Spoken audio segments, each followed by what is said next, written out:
Let's break down those market movements now with Makwe Masilela from Makwe Fund Managers. As always, many thanks for your time this afternoon. Let's start with that overall market performance today. I mentioned in my intro that we started off the day positively and quite positively so, and then there was an about turn to end the day off as low as we did. What's happened? Yeah, you are right. After closing down yesterday 0.5%, we opened up strongly 0.5% up.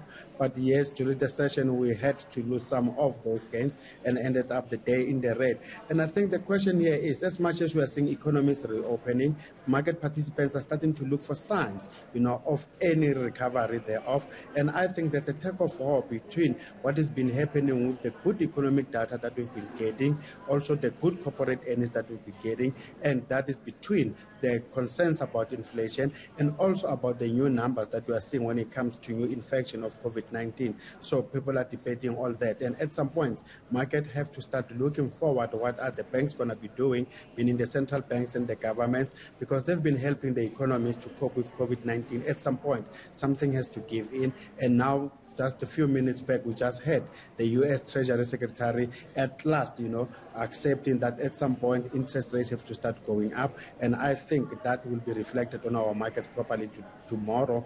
But so far, we've seen the likes of the U.S. markets going further into the red and also the European markets. And I think for the fact that volatility is back on our radar screen, hence we see like most tech stocks going down. And that took some of our tech stocks, the likes of Naspers, the likes of Proxas, were down over 2% at some point. And one way or the other, if we believe that the economies will be reopening, then it tells you that we have to move away from the companies that have been benefiting from the lockdowns to companies that will probably do well when the economy starts doing well and or reopening, as we've seen what is happening with Brent crude now being up because people are hopeful that there will be demand coming out of the U.S., which is reopening, the likes of the European Union. Hence, we see the likes of Brent crude continue to heat up.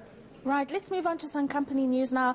Equites Property Fund, so they showed an increase of 2.4% in its annual distribution per share, and that was in the results that they released today. And they're also saying there was a lot of strong growth of rental income, and this is a very different story from other companies in this particular sector. What makes them so different?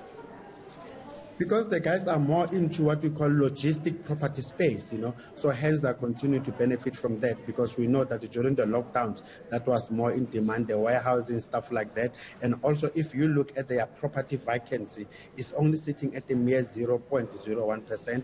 And as you said about the rental collection, back home here, the rental collection stands at almost 99.3%, in the UK at almost 100%. And their cash is also okay because remember, they sold two of their properties in the UK, and hence their revenue increased as well to almost 19%. But yes, when it comes to their headline earnings per share, it was down almost 23%. But you compare that with the likes of Prop, I think they're more kind of attractive because their dividend, their PE at 19 compared to that one of Prop at 25, a dividend yield of 8% compared to that one of Prop at 4.8%. These are the kind of companies that should continue to benefit should their economies really open in the near term.